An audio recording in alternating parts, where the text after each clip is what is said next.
I was born in this weird sort of liminal year where, unlike most millennials, I didn't get to actually participate in like the strong emergence of the internet. But unlike most Gen Z, I do remember a time before smartphones and widespread social media. And for a while, the internet felt so adventurous and full of curiosities and interesting people. But as we all started to turn towards social media, a lot of that excitement was lost, and it felt like we were just, and still are, just filling up things to put into boxes that other companies tell us how the internet is used. And I found myself really nostalgic for this period of time that I never got to participate in, where I hear about these very chaotic and communities full of personal websites like GeoCities and people self-hosting files to share with friends. But I'm especially nostalgic for HyperCard. HyperCard, what is it? It's not hyper, it's not even a card, it's not quite system software, it's not quite application software. Well, really simply put, HyperCard is a software erector set. It lets non-programmers put together interactive information. What it does is that it blurs the line between programs and documents, between databases and UIs, and most importantly, between programmers and users. In the 3 years since HyperCard was introduced, there have been tens of thousands of stacks and applications, many of them developed by people with very little programming experience. You actually learned the scripting language in HyperCard, right? How did you do that? After we had just learned what HyperCard was, I went in and looked at the scripts that I saw in other people's stacks. That's how I learned.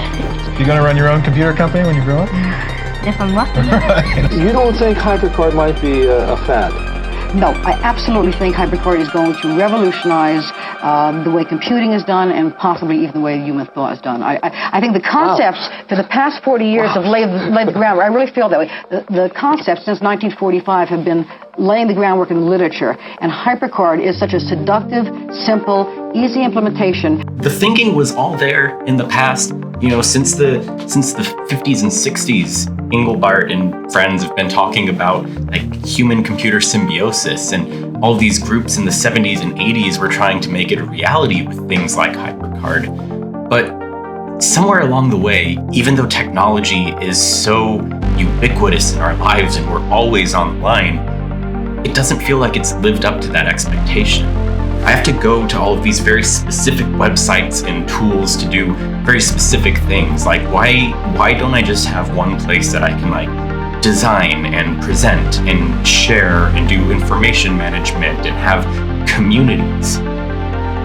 And why is it that pretty much all of our time online is just filling out these little boxes in order to populate feeds run by other companies? What happened to owning our technology? Even though STEM became one of the most popular fields to get into, actually programming computers and building your own technology starts to feel more and more esoteric and disconnected from the everyday person.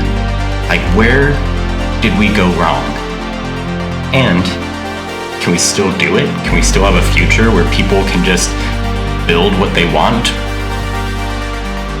I just want a world where it's easy for all of us to build the tools and the spaces and the stories that we want to put out there.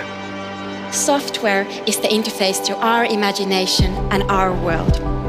And that means that we need a radically more diverse set of people to build those products, to not see computers as mechanical and lonely and boring and magic, to see them as things that they can tinker and turn around and twist and so forth. People who have a passion about a particular area, when they're given a tool that they can express that, something beautiful happens. It's very different taking somebody who has already programming skills and trying to instill in them a passion. It's easier to find somebody who's already passionate about something and liberate them to express it. And so that's, I think, what HyperCard was really about. And the most amazing thing for me was it wasn't old guys like me talking about 20 years ago, the internet used to be better. I don't think it used to be better. It was differently bad. It just didn't have the significant problems that we have today. But there was an ethos that anybody could create it. And this thing, the most exciting part about it is when I talk to new creators, whether they're young or people who just weren't around on the internet back then, they're not saying this is a throwback. They're not saying this is some retro idea. What they're saying is, for the first time somebody's taught me that this pervasive part of my life, this thing that's in every pocket, in every hand, on every desktop, is something I can control, I can have agency over, I can be the one that decides what it is, I can own it. And I can know that it's going to respond to things I care about, and it's not going to be part of making the entire internet into garbage. Why do you like the phone?